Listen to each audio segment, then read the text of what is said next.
fisik, kognitif, dan sosial emosi pada masa kanak-kanak pertengahan dan akhir.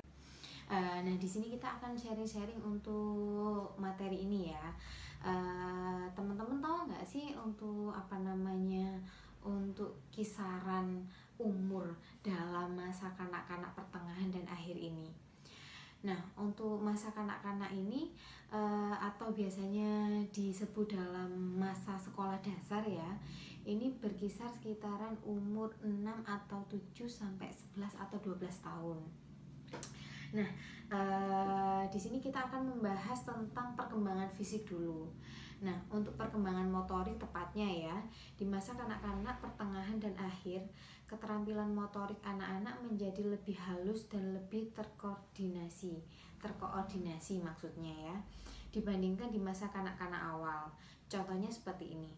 Di usia 3 tahun hanya 1 dari 1000 anak yang mampu memukul bola tenis hingga melewati net. Nah, sedangkan untuk usia 10 dan sampai 11 atau 12 tahun hampir semua anak dapat mempelajari olahraga ini. Contohnya seperti itu untuk perbedaan perkembangan fisiknya. Untuk koordinasi motorik halus sudah berkembang hingga mencapai tahap di mana anak-anak sudah dapat menulis daripada sekedar untuk mencetak kata-kata. Mereka dapat menguasai gerakan-gerakan yang kompleks, rumit dan cepat dalam perkembangan motorik ini. Nah, untuk keterampilan motorik halus pada anak-anak perempuan biasanya lebih unggul dibandingkan pada anak laki-laki. Ini menurut beberapa teori dari tokoh perkembangan. Nah, olahraga memiliki peran penting terhadap pertumbuhan dan perkembangan anak-anak. Orang tua dan sekolah berperan penting dalam tingkat olahraga anak-anak. Menurut beberapa penelitian, olahraga memiliki keterkaitan dengan perkembangan kognitif anak-anak. Berikut ini yang bisa dilakukan agar anak-anak banyak berolahraga. Yang pertama, meningkatkan aktivitas-aktivitas yang dapat meningkatkan kebugaran fisik di sekolah. Yang kedua, memberikan tugas kepada anak-anak untuk merencanakan aktivitas komunitas dan sekolah yang benar-benar memperhatikan mereka. Dan yang ketiga, memberikan dorongan keluarga agar lebih banyak memberikan perhatian pada aktivitas-aktivitas fisik dan mendorong orang tua untuk lebih banyak berolahraga, seperti itu.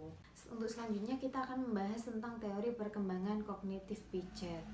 Menurut Piaget 1952, cara berpikir anak-anak prasekolah tergolong pra-operasional. Dalam bab ini akan dibahas karakteristik dalam pemikiran operasional, konkret, serta evaluasi Piaget terhadap tahap ini. Untuk yang pertama, tahap operasional konkret, Piaget menyatakan bahwa tahap operasional konkret berlangsung pada usia 7 hingga 11 tahun. Pada tahap ini, anak-anak dapat melakukan operasi konkret, contohnya sebuah lilin. Anak-anak praoperasional akan berfokus pada tinggi atau lebar, tetapi anak operasi konkret mengkoordinasi kedua dimensi tersebut, seperti itu. Nah, untuk yang B, mengevaluasi tahap operasi konkret Piaget. Pendidikan dan budaya memberikan dampak yang lebih kuat terhadap perkembangan anak-anak dibandingkan yang diyakini oleh Piaget. Beberapa anak yang berada di tahap praoperasional dapat dilatih untuk berniat untuk bernalar di tahap operasi konkret ini. Dengan demikian, meskipun Piaget adalah pakar di bidang psikologi perkembangan, kesimpulannya mengenai tahap operasional konkret mendapat tantangan seperti itu. Untuk selanjutnya adalah perkembangan bahasa yang meliputi kosakata, tata bahasa, dan kesadaran metalinguik. Kemampuan dalam kosakata dan tata bahasa yang berlangsung selama sekolah dasar disertai dengan perkembangan kesadaran metalinguiknya. Pengetahuan bahasa seperti pengetahuan mengenai proporsi atau kemampuan mendiskusikan bunyi bahasa.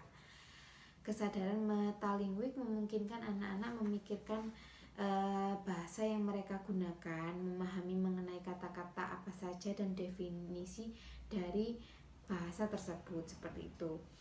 Nah, untuk perkembangan bahasa meliputi membaca, menulis, serta bilingual dalam mempelajari bahasa kedua.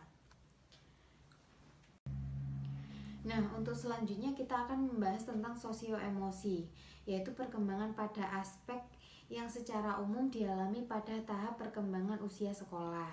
Ini meliputi kemampuan untuk mencintai, merasa nyaman, berani, gembira, takut, marah, serta bentuk emosi yang lainnya. Nah, pada anak usia sekolah ini mereka sudah mampu mengekspresikan